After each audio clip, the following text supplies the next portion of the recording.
Very important. आपको day to day programming में for loop को काफी ज्यादा यूज करना होगा, ज्यादातर काम आप फॉर लूप से करोगे। व्हाइल लूप का पाइथन में बहुत ही कम यूज है, बहुत ज्यादा यूज नहीं करते हम लोग।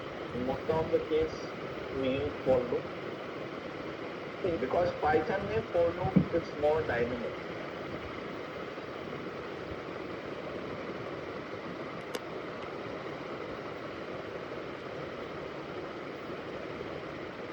फॉर लूप का सिंटैक्स हम लोगों ने प्रीवियस क्लास में डिस्कस किया था। ट्रेडिशनल सिंटैक्स क्या था और पाइथन में जो सिंटैक्स हम लोग यूज कर रहे हैं वो क्या है। प्रोसेस दोनों का सेम, राइट। आप फॉर लूप में जो प्रोसेस लिख रहे थे तो यहाँ पे भी इनिशियलाइजेशन हो रहा था। ये इनिशियल पॉइंट है, स्टार्ट पॉइंट है, ये इसका एंड पॉइंट है और ये इसका स्टेप है, कैसे इसको आगे बढ़ना है। तो इन तीनों प्रोसेस को एक फंक्शन के अंदर डाल दिया गया है पाइथन में, राइट। पाइथन में इस पूरे प्रोसेस को एक फंक्शन में डाला गया है। तो पहले इसको सेव कर लेते हैं।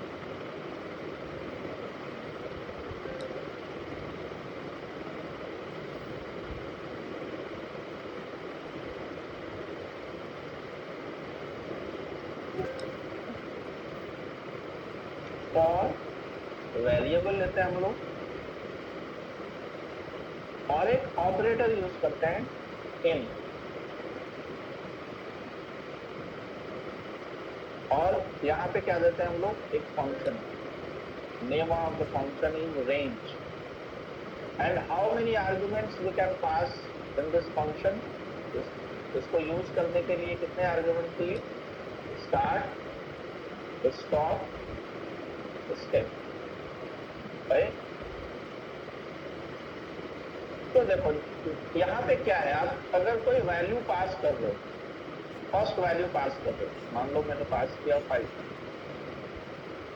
तो ये जो वैल्यू पास होगा ये किसके लिए पास हो रहा है,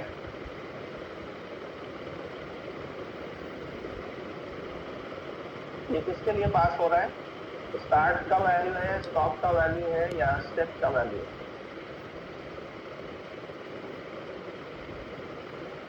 कल हम लोगों ने देखा था, तो मैंने इस रेंज को एक वैल्यू पास किया, तो ये वैल्यू किसके लिए है, स्टॉप के लिए, स्टॉप के लिए। तो what's the initial value of start and step, 0 to 4, तो स्टार्ट का इनिशियल वैल्यू क्या है, 0, और स्टेप का इनिशियल वैल्यू क्या है, 1। So that is the default value. हम लोग फंक्शन पढ़ेंगे तो उसमें ये टॉपिक आएगा कि हम फंक्शन को डिफॉल्ट वैल्यू सेट कर सकते हैं। तो यहाँ पे इस रेंज को डिफॉल्ट वैल्यू सेट किया गया है, किसके लिए, स्टार्ट और स्टेप के लिए। स्टार्ट का डिफॉल्ट वैल्यू है 0 और स्टेप का डिफॉल्ट वैल्यू है 1। तो ये लूप चलेगा कितने टाइम, n-1। तो if the value of n is 5, तो ये चलेगा 5 - 1, 4 टाइम। तो जो भी टास्क आप यहाँ लिख रहे हो ये टास्क यहाँ एग्जीक्यूट करें। दूसरा मैंने आपको बताया था कि ये तो इसकी डिफॉल्ट वैल्यू है, स्टार्ट की डिफॉल्ट वैल्यू है 0, but we can change the default value of start, right, and we can change the default value of step.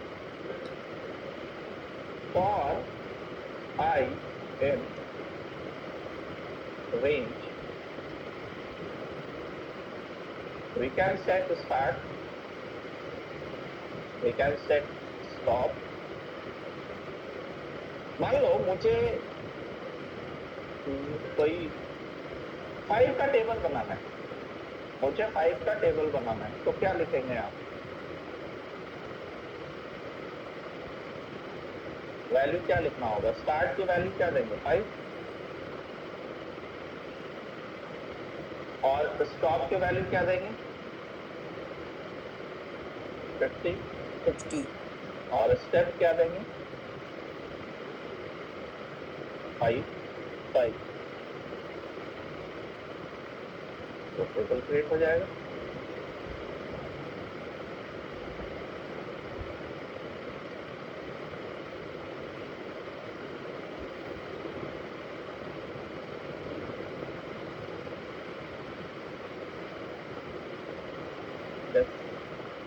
ये 0 से कैसे शुरू हो गया? ये कौन सा प्रोग्राम है? ओ, यहाँ तक ये रन हो रहा है और उसके बाद ये रन हो रहा है। ठीक है, फिर ये कैसे होगा? 45 तक। सॉरी, ये मुझे एक स्टेप आगे ले जाना पड़ेगा ना इसको। 55 10 माइनस 1 चाहिए ना।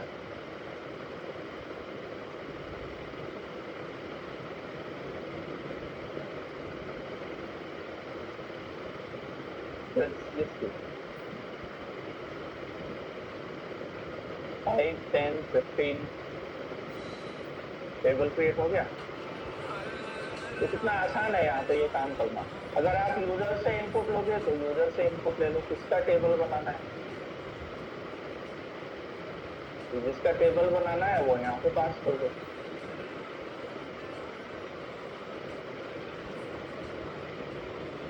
और स्टेप में भी वही पास कर दो। 5 का टेबल चाहिए, इनिशियल वैल्यू 5, स्टेप 5 और एंड पॉइंट। तो यहाँ पे इस तरह का जो लॉजिक है वो बहुत आसानी से लगाया जा सकता है if you are using this for loop. तो पहला प्रोसेस तो ये है कि आप फॉर लूप इस तरह से यूज कर सकते हो। और फॉर लूप का और कहाँ पे यूज है उसको समझते हैं। हम लोगों ने एक डेटा टाइप पढ़ा था, लिस्ट, याद है सबको? List data type.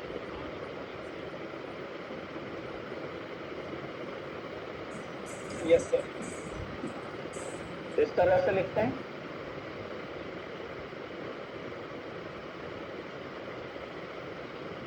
तो इसका डेटा टाइप क्या होगा?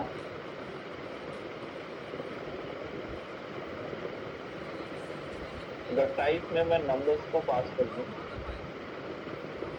तो इसका डेटा टाइप होगा लिस्ट, राइट। और ये जो लिस्ट है ये स्टैटिक नहीं है, ये एरे के जैसा नहीं है।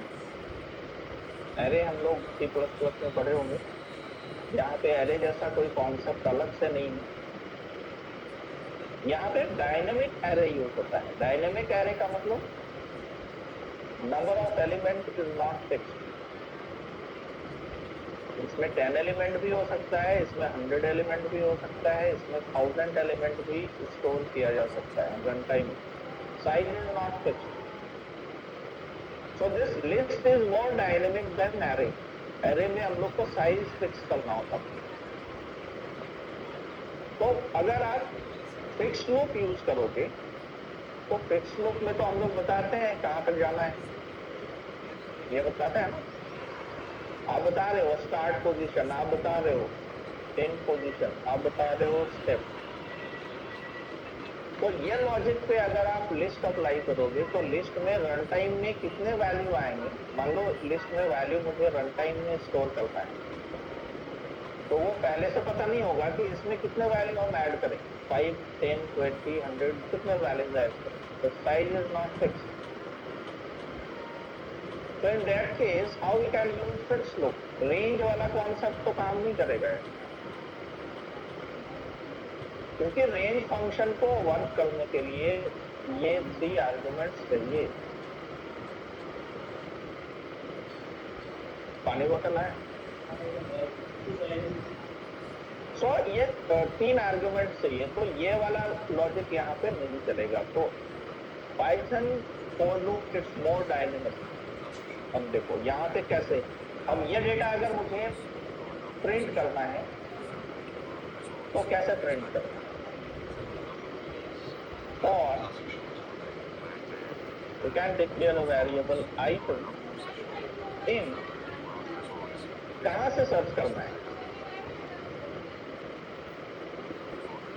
numbers.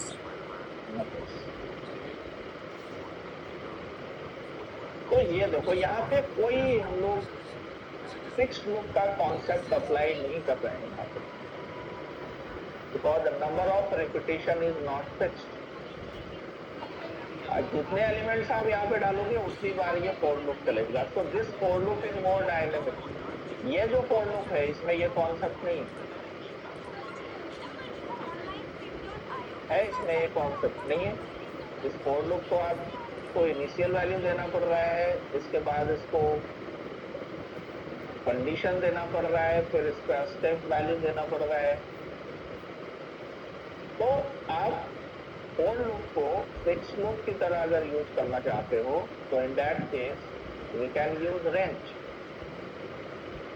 लेकिन अगर फिक्स लूप की तरह यूज नहीं करना है तो भी आप फॉर लूप को यूज कर सकते हैं। तो मैंने यहाँ पे आपको ये दिखाया है for loop is more dynamic because here we are using list and inside this list the number of elements is not fixed. Number of element is not fixed. So in that case also we can use for loop, right? तो हम लोग इसको print करते हैं, item को print करते हैं। कैसे वर्क करता है ये?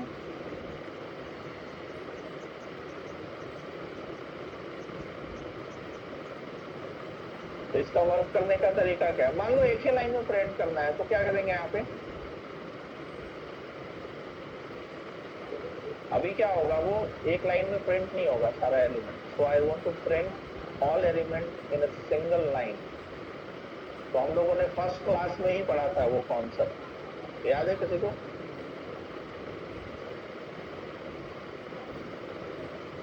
यहाँ पे क्या प्रॉपर्टीज यूज करते हैं?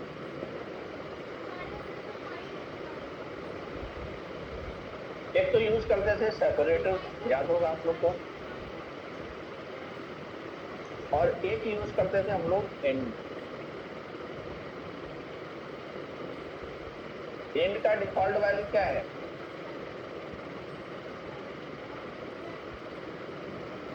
याद है या भूल गए?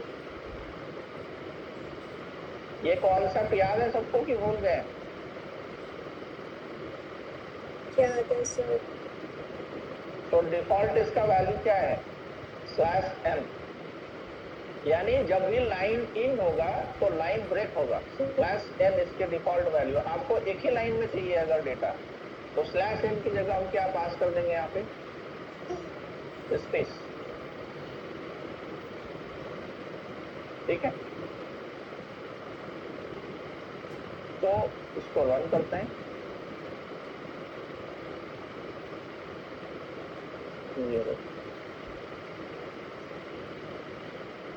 इन सब में लाइन ब्रेक हो रहा है, इन सब में लाइन ब्रेक हो रहा है, इसलिए 10 के बाद लाइन ब्रेक हो रहा है, 15 आ रहा है, 20 आ रहा है, बिकॉज एंड पे एंड का जो बिहेवियर है वो क्या डाला गया है? वो डाला गया है /n डिफॉल्ट बिहेवियर। तो अगर मैं इसके बिहेवियर को चेंज कर दूं एंड आई विल राइट 10। बहुत सारे स्टूडेंट्स बाद में ज्वाइन किए हैं तो उनके लिए मैं ये रिकैप दे दे रहा हूँ कि एंड अगर आप बिहेवियर चेंज करना चाहते हो, /n नहीं चाहिए, एक ही लाइन में चाहिए, तो आप इसको ऐसा लिखो।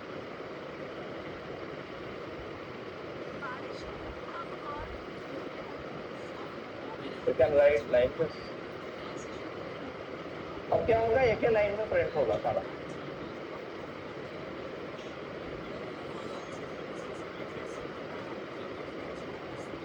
ज़ीरो 1 2 3 4 इसके बाद लाइन ब्रेक होना चाहिए ना,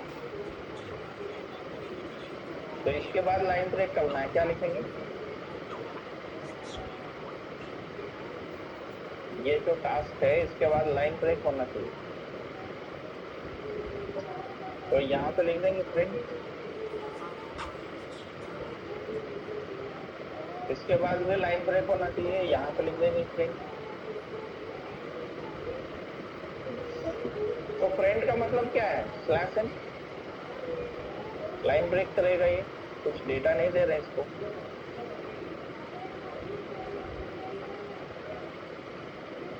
तो 50 देखो यहाँ 0 1 2 3 4 ये टेबल यहाँ पे क्रिएट हुआ, ये लिस्ट की वैल्यू यहाँ पे एक्सेस।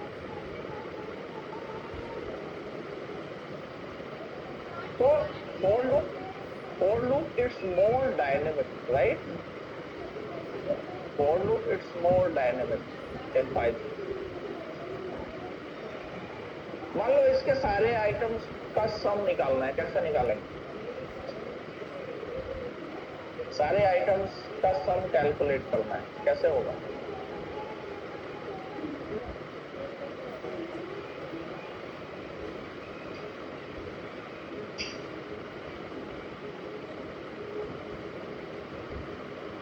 तो हम लोग क्या करेंगे, यहाँ पे एक वेरिएबल ले लेंगे, इसकी इनिशियल वैल्यू क्या रखेंगे? 0, and we can write sum plus equal to what? Item. तो क्या होगा, जितने भी आइटम्स यहाँ पे आएंगे, फर्स्ट टाइम जब ये लूप चलेगा 5, सम में 5 ऐड हो गया, सेकेंड टाइम लूप चलेगा 2 ऐड हो गया, 7 ऐड हो गया। तो जितनी बार ये लूप चल रहा है, सम के वैल्यू को ऐड करता जा रहा है और लूप के बाहर इस सम के वैल्यू को प्रिंट करता है।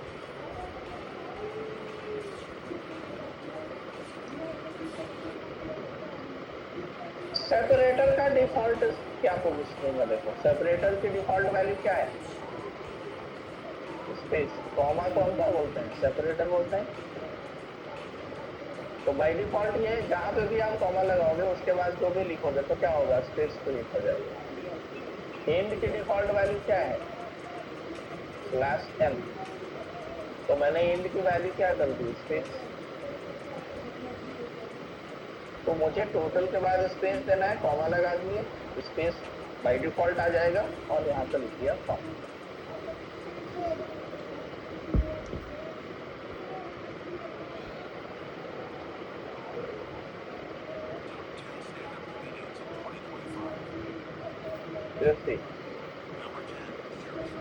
ये सारा वैल्यू यहाँ ऐड हो रहा है और सम कैलकुलेट हो। Now I want to find how many elements are even and how many elements are odd in this list. इसमें कितने एलिमेंट इवन हैं और कितने एलिमेंट ऑड, मुझे ये फाइंड करना है। कैसे फाइंड करेंगे? तो फॉर लूप के अंदर क्या लगाना होगा? Condition. So we can create two variables like even, default value is 0 because I want to count कि कितने एलिमेंट्स हैं जो इवन हैं और कितने एलिमेंट ऑड। एलिमेंट प्रिंट नहीं करना है, काउंट करना है। So we can write some conditions for this. If किस पे कंडीशन लगाएंगे? ये जो लिस्ट का एलिमेंट है वो किसके पास आ रहा है? आइटम के पास। तो यहाँ पे क्या लिखना है?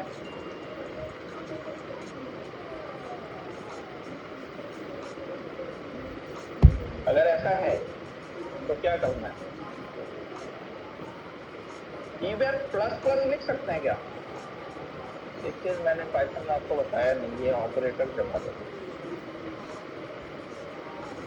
Let's see others programming language में हम लोग ऐसा लिखते हैं प्लस प्लस। क्या पाइथन में प्लस प्लस लिख सकते हैं?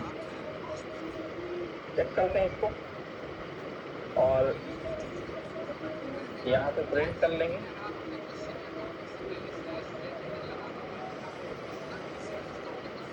इवन काउंट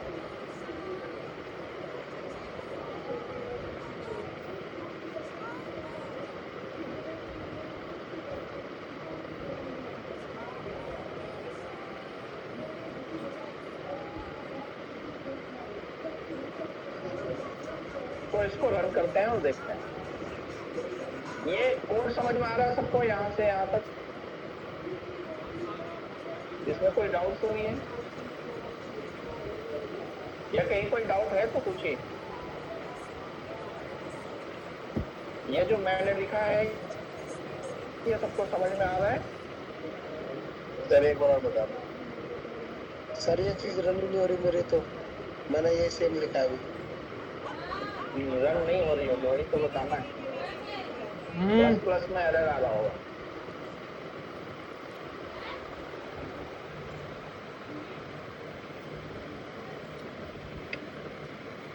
देखो क्या हो रहा है। हाँ मैंने एक लिस्ट बनाया है। लिस्ट का मतलब क्या है? जस्ट लाइक एरे, लेकिन एरे स्टैटिक होता है। लिस्ट क्या है इसको और हम लोग पढ़ेंगे आगे। ये डायनेमिक है, तो इसमें आप जितना डेटा चाहो रख सकते हो। तो मान लो हमारे पास ये डेटा है, ठीक है। तो पहला हम लोगों ने देखा कि इस लिस्ट से डेटा कैसे निकालना है। इसके लिए फॉर लूप को यूज किया। अभी फॉर लूप पढ़ रहे हैं हम लोग। सो फॉर लूप यहाँ पे डायनेमिक है। अगर आप रेंज यूज कर रहे हो तो फॉर लूप फिक्स्ड है। We have like fix loop. यहाँ पे ये फिक्स लूप की तरह बिहेव नहीं कर रहा है। Number of repetition is not fixed, तो for loop is more dynamic. इसलिए यहाँ व्हाइल लूप की जरूरत नहीं है, बिकॉज फॉर लूप से बहुत सारा काम हो जाता है।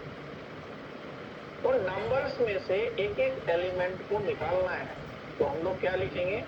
For item in numbers. तो नंबर्स में से एक एक एलिमेंट किसके पास आ रहा है?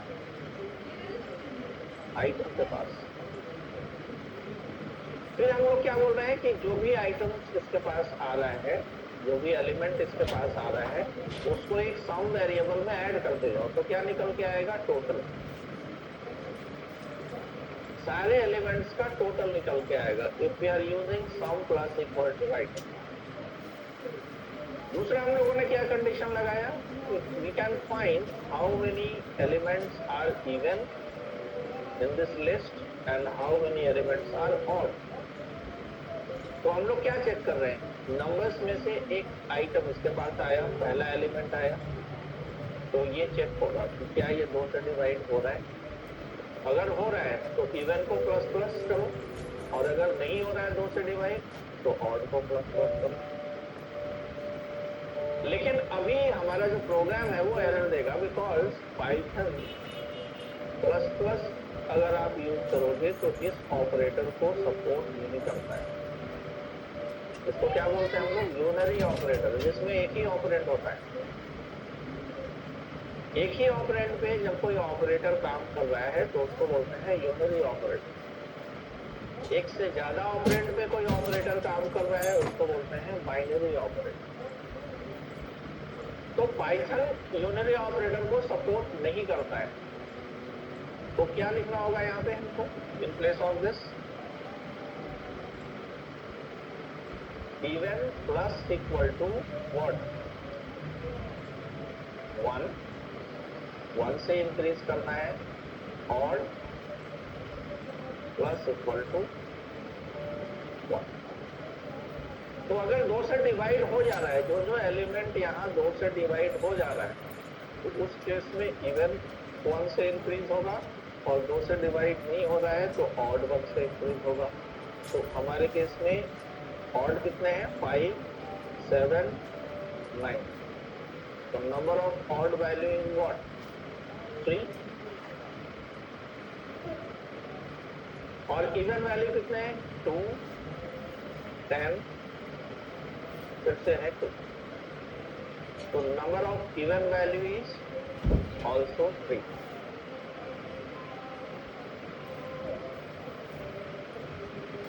तो इसको अगर रन करके देखते हैं हम लोग,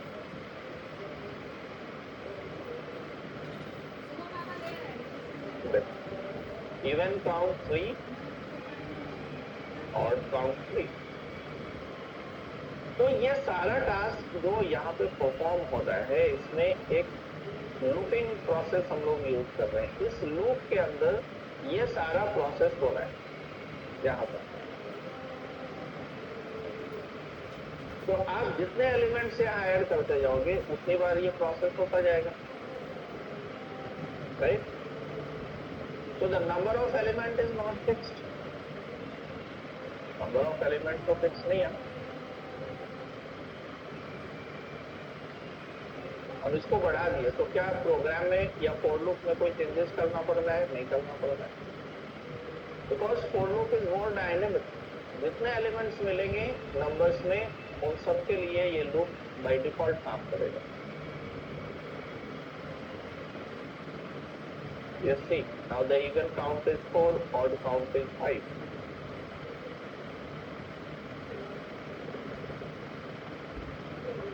समझ में आया ये प्रोग्राम?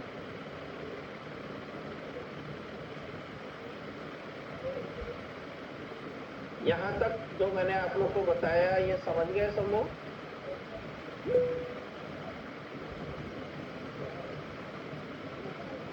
ओके.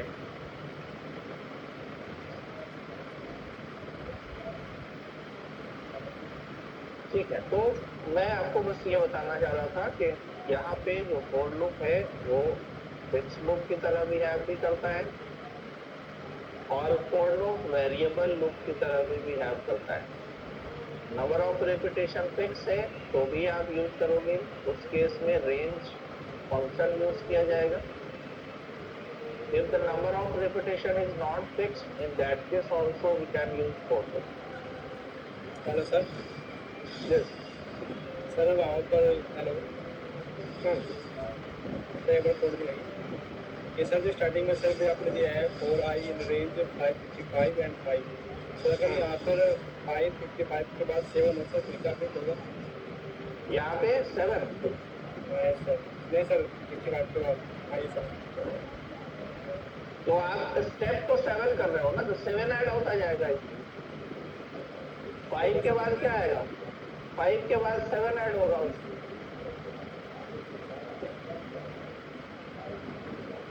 देखो स्टेप वैल्यू है ना वो. तो आप जितना भी आप पास करोगे उतने से वो आगे बढ़ेगा. सर सर वो मेरे को ये पूछना था जो ये वाला क्या बोलते हैं इवन और ऑड का टेस्ट हुआ है इन नंबरों पे हुआ है 5 2 7 9 10. यस, ये लिस्ट पे हाँ ये लिस्ट पे. सर जो ऊपर वाली जो रेंज में नंबर है 5 से 55 और ये जो 5 का है डिफरेंस सर इस पे नहीं हुआ कुछ? इसमें भी हो सकता है, क्यों नहीं? आई में क्या आएगा? एक एक एलिमेंट आएगा ना. हाँ तो ये जो प्रोसेस है वो वहां भी लगा सकते हैं. लेकिन इसमें ऑड नंबर तो इवन नंबर तो है ही नहीं है. हम यहाँ लिख सकते हैं ना if I modular 2 is equal to 0. तो इवन को प्लस करो, ऑड को प्लस करो. प्रोसेस तो यहाँ भी वही हो रहा है ना. आई में पहली वैल्यू क्या आ रही है? 5. फिर सेकंड वैल्यू क्या आ रही है? 10. फिर थर्ड वैल्यू क्या आ रही है? तो आप सेम लॉजिक जो यहाँ पे लिखा है सेम लॉजिक लगा सकते हैं. आई के ऊपर भी लगा सकते हैं. ये आप दो वेरिएबल इसके पहले यहाँ पे डाल दो.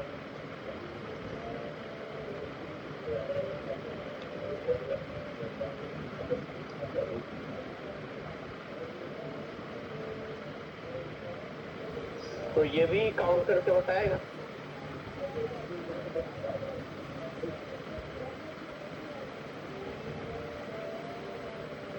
कोई लाइन नंबर दे रहा है 8 और ये आइटम लिखा हुआ जो है आइटम में आई.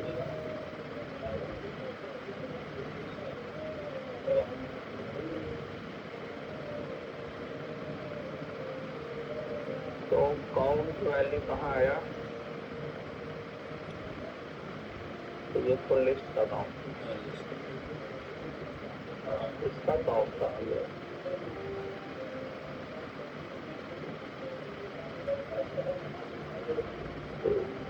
ये जो है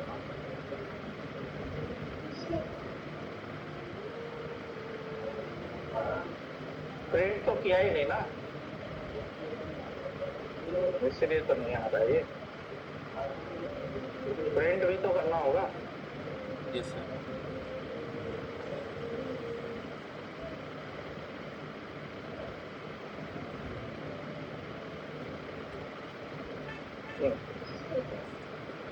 इससे कोई एरर नहीं। तो दोबारा इसको रन करते हैं। देखो इवन काउंट 5 और काउंट 5। तो सेम प्रोसेस आप कहीं भी लगा सकते हैं। चलिए सर, हम्म, ये सर आपने जो अभी तक का आपने हमें बताया कि पहले काउंट कर रहा है हेलो हम्म, सर थोड़ी बात ये सर जो उसमें सर आपने एक कंडीशन लगाई था +1 +=1 हम्म। ये सर इसका रिजल्ट कैसे होगा? तो ये कंडीशन जब ट्रू होगा ये सर आई नीचे वाला B1 प्लस इस वाले कोड में, सर कोई तो भी एक सर B1 प्लस तो इवन का वैल्यू इनिशियल वैल्यू क्या है? 0।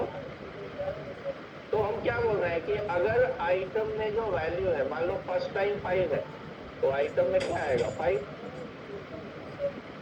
तो 5 पे हम लोग अप्लाई कर रहे हैं कि 5 मॉडुलो 2 इज इक्वल टू 0। इसका मतलब 5 को हम 2 से डिवाइड करेंगे, रिमाइंडर अगर 0 आएगा, रिमाइंडर चेक करेगा ना ये ऑपरेटर। तो अगर पूरी तरह डिवाइड हो जा रहा है तभी तो रिमाइंडर नहीं आएगा। तो 2 से अगर डिवाइड हो जा रहा है तो इवन को प्लस करेंगे, +1 से इंक्रीमेंट करेंगे ना इसमें। तो फर्स्ट वाले केस में क्या होगा? 2 से डिवाइड नहीं होगा, ये रिमाइंडर आ जाएगा।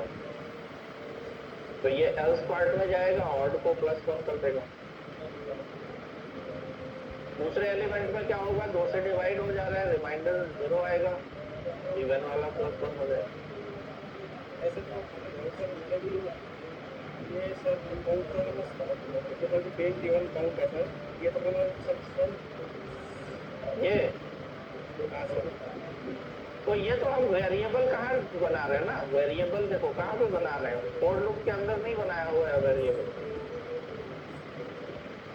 तो ये वेरिएबल हम कहीं भी यूज कर सकते हैं। तो यहाँ पे इनिशियल वैल्यू 0 है, यहाँ पे सारा वैल्यू जब ऐड हो गया, फॉर लूप का टास्क जब यहाँ पे कंप्लीट हो गया, तो फाइनल इवन और ऑड मिल जाएगा हमको।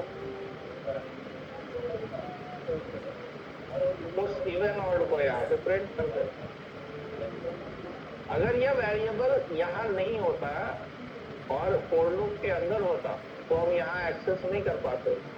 स्कोप ऑफ वेरिएबल में हम इसको देखेंगे तो आपको समझ में आएगा कि इसका जो स्कोप है वो क्या है, ये कहाँ कहाँ पे यूज हो सकता है।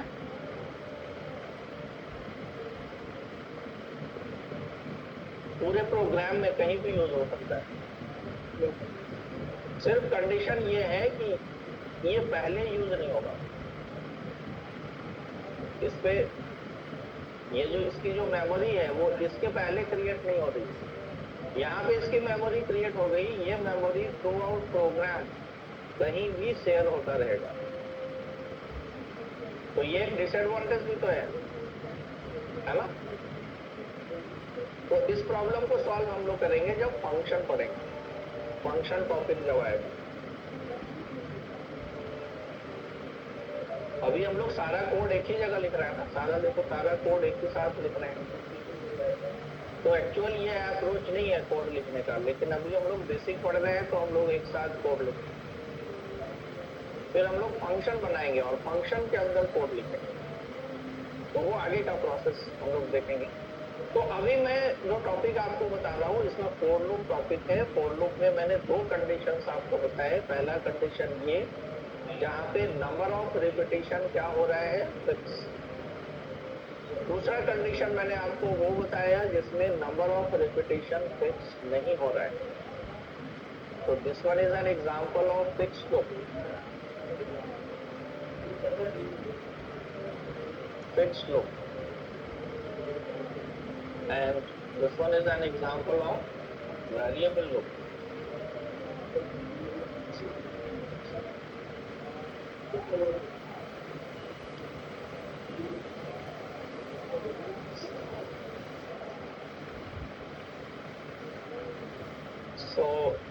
तो ये कोड पहले मैं ग्रुप में शेयर कर देता हूँ, एक बार आप प्रैक्टिस करके इसको देखिएगा।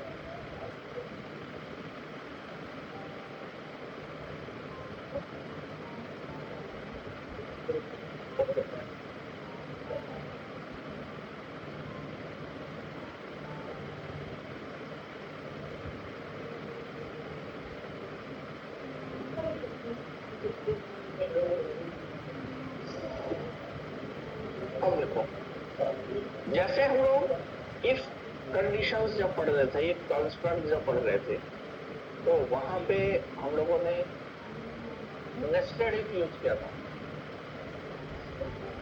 है ना? तो नेस्टेड इफ का कॉन्सेप्ट क्या है? नेस्टेड इफ में क्या होता है?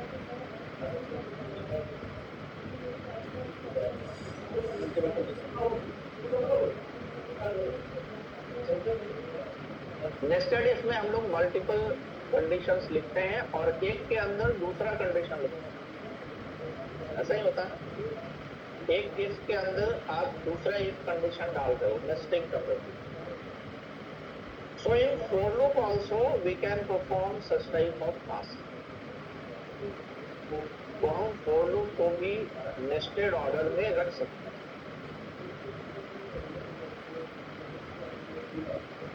तो अब हम लोग सीखेंगे कि फॉर लूप को नेस्टेड ऑर्डर में कैसे यूज किया जाए। नेस्टेड फॉर लूप,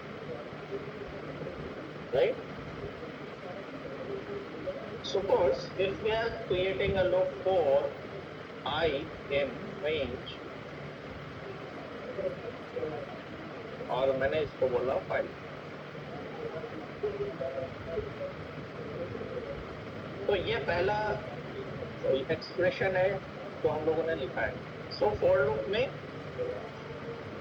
पहले ये टास्क करना है, इसको रेंज निकालना है 5 तक का।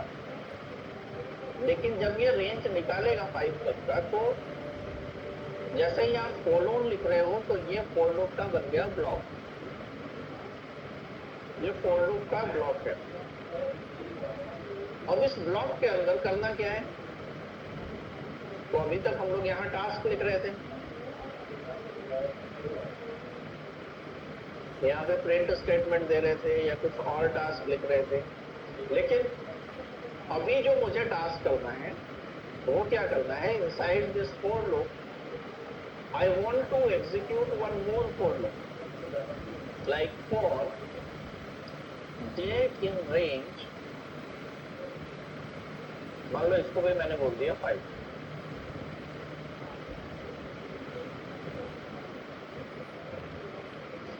ठीक है।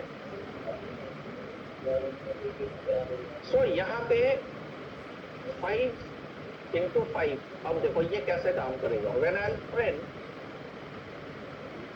मान लो मैं एक स्टार प्रिंट करता हूँ, तो आप बताओ इसमें कितने स्टार प्रिंट होंगे?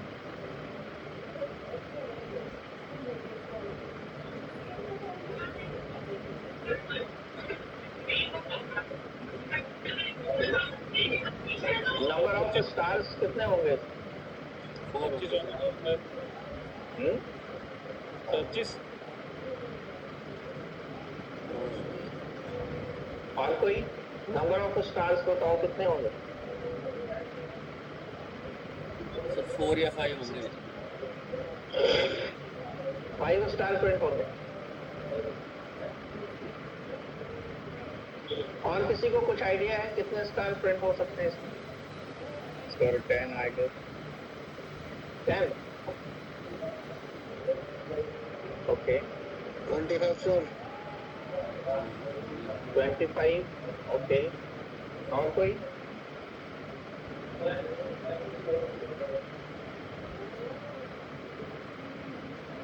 ये लूप कैसे काम करेगा? जब ये लूप एग्जीक्यूट हुआ तो आई की इनिशियल वैल्यू क्या होगी? 0। या चलो इसको 1 से स्टार्ट करो। 1 से स्टार्ट करते हैं और इसको कर लेते हैं 6, इसको भी 1 से स्टार्ट करते हैं और इसको कर लेते हैं 6। तो ये कितनी बार लूप चलेगा? पहले फर्स्ट वाला जो लूप है 5 time, right? So if I is 1 then J को कितनी बार एग्जीक्यूट हो रहा है? I की वैल्यू 1 है तो J कितनी बार रन होगा? 5 times. 5 टाइम्स। तो कितने स्टार प्रिंट होते? 5 स्टार। I की वैल्यू 2 तो भी J को कितनी बार रन होना है? 5 टाइम्स। फिर से कितने स्टार प्रिंट होंगे? 5। तो नंबर ऑफ रिपीटेशंस यहाँ कितना होगा? 5 into 5। तो टोटल स्टार कितने प्रिंट हो रहे हैं? Let's see.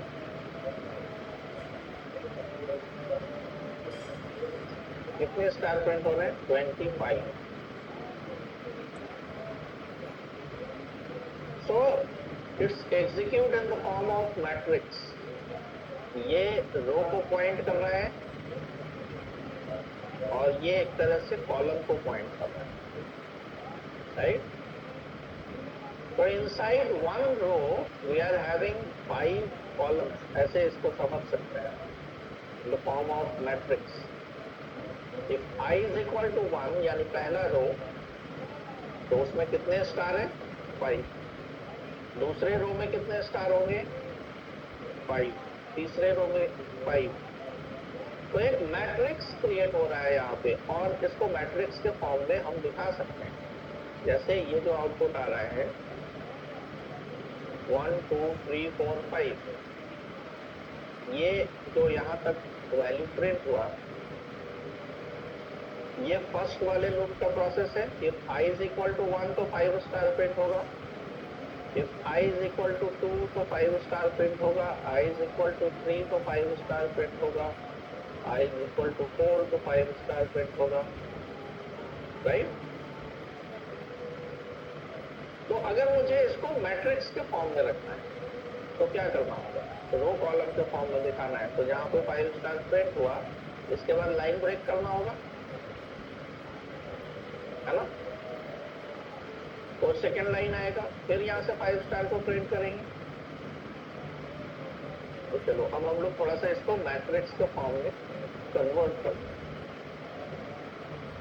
So first time loop चला I is equal to 1 and here print 5 star, and after this I want to break line break करना है। कहाँ पे लिखेंगे print?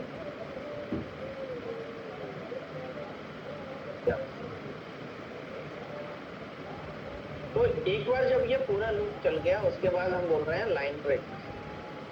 इसके बाद ये कंट्रोल जा रहा है यहाँ, फिर से I is 2, फिर से 5 स्टार प्रिंट हुआ, लाइन ब्रेक। तो just see, and I run this code. Now the stars is available in the form of matrix. Row column के फॉर्म में मिल रहा है, राइट? तो ये समझ में आया? यहाँ तक ये कोड में कहीं कोई डाउट तो नहीं है? तो मैं आपको अभी पैटर्न प्रोग्रामिंग बता रहा हूँ, for loop. It's related to pattern programming, it's very useful.